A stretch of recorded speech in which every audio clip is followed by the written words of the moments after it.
Voter अधिकार यात्रा आज आरा से गुजर रहा था। वहां भाजपा के कुछ पदाधिकारियों ने काला टी शर्ट पहन करके काला झंडा राहुल गांधी जी की यात्रा को दिखाया। बड़ी विनम्रता से राहुल गांधी जी ने उनको बुलाया, उनसे पूछा कि मुझसे क्या शिकायत है। लड़कों ने कहा कि आपने हमारे प्रधानमंत्री जी के मां को गाली दिया। राहुल गांधी जी ने उनसे बोला कि क्या मैंने दिया, क्या मेरी उपस्थिति में दी गई या किसी मेरे कांग्रेस के पदाधिकारी ने दिया। और ये बोल करके उन्होंने एक टॉफी दे करके उनको वहां से विदा किया। मैं राहुल गांधी जी की तारीफ करता हूं, उनके इस विनम्र और इस गांधीवादी विचारधारा का, लेकिन साथ ही साथ मैं एक सवाल भी करना चाहता हूं कि जगह जगह आपको AIMIM के लोग बड़ी विनम्रता से झंडा दिखा करके अपने विरोध या एक सवाल आपसे करना चाह रहे हैं, लेकिन आपने आज तक उनको बुला करके न टॉफी दिया न उनसे एक शब्द पूछा भाई आप ऐसा क्यों कर रहे हैं, आप क्यों लगातार हमें हमारी यात्रा में आ रहे हैं या उस सवाल को पूछ रहे हैं। प्रेस कॉन्फ्रेंस में भी जब इस सवाल को पत्रकारों ने पूछा, खास करके ढाका विधानसभा में, तो उन्होंने जो भी प्रेस कॉन्फ्रेंस में थे उन्होंने उस सवाल को इग्नोर करने का काम किया।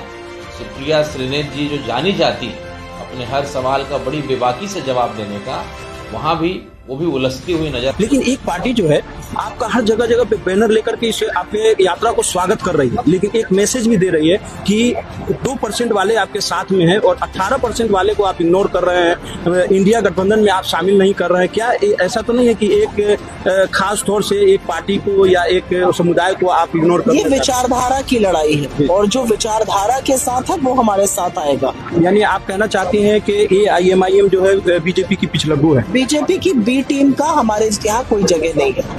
मैडम, ये जिस वक्त आप कहती हैं कि बी टीम है बीजेपी का, आपके साथ जो अभी इस वक्त मुकेश सहनी जी हैं, कुछ पिछले इलेक्शन में वो खुद ही बीजेपी में थे, वो आज आपके साथ रहते हैं। उनको अपनी गलती का एहसास हो गया और वो इधर आ गए। आपका जो इंटरव्यू है वो किस मुद्दे पर है? मुद्दा ये है कि वोट अधिकार यात्रा है और इसमें जो आप वोट अधिकार यात्रा पर सवाल पूछिए। जब उनसे बोला गया कि अगर AIMIM बी टीम है तो मुकेश सहनी जी जो मंत्री थे वो बी टीम के नहीं हुए, पशुपति पारस जी जिनसे बात हो रही क्या वो बी टीम के नहीं हुए, तो उनके पास कोई जवाब नहीं मिला।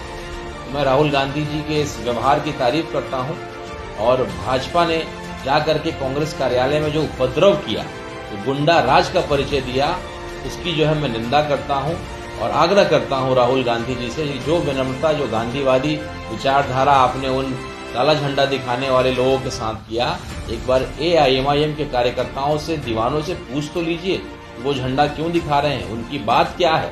आपने हमेशा उनको इग्नोर करने का काम किया। अगर आप सच में गांधी जी के विचारों को मानते हैं तो आपकी जिम्मेदारी है कि आप उनसे भी पूछिए। और बी टीम का जो टैग आपके लोग हमेशा AIMIM को लगाते हैं, तो किस बुनियाद और किस सबूत के आधार पर लगाते हैं, ये सवाल हम आपसे पूछना चाहते हैं। और जब जनता के बीच आप जाएंगे वोट मांगने तो दोबारा आपसे ये सवाल किया जाएगा कि आप बी टीम बोलते रहे, जब नई सरकार बनेगी और आप सरकार में बहुत कमजोर हो जाइएगा, आपके वोट्स नहीं आएंगे, आपके वोट सेकुलर वोटों का बिखराव हो जाएगा, तब आप रोएंगे और तब आप पछताएंगे। तब जनता आपको कहेगी कि आपने इतनी बड़ी गलती की। हम लोग पूरे यात्रा में आपको समझाने का काम किया, लेकिन एक बार भी बुला करके हमको आपने टॉफी देने का या हमारे सवालों का जवाब देने का प्रयास आपने नहीं।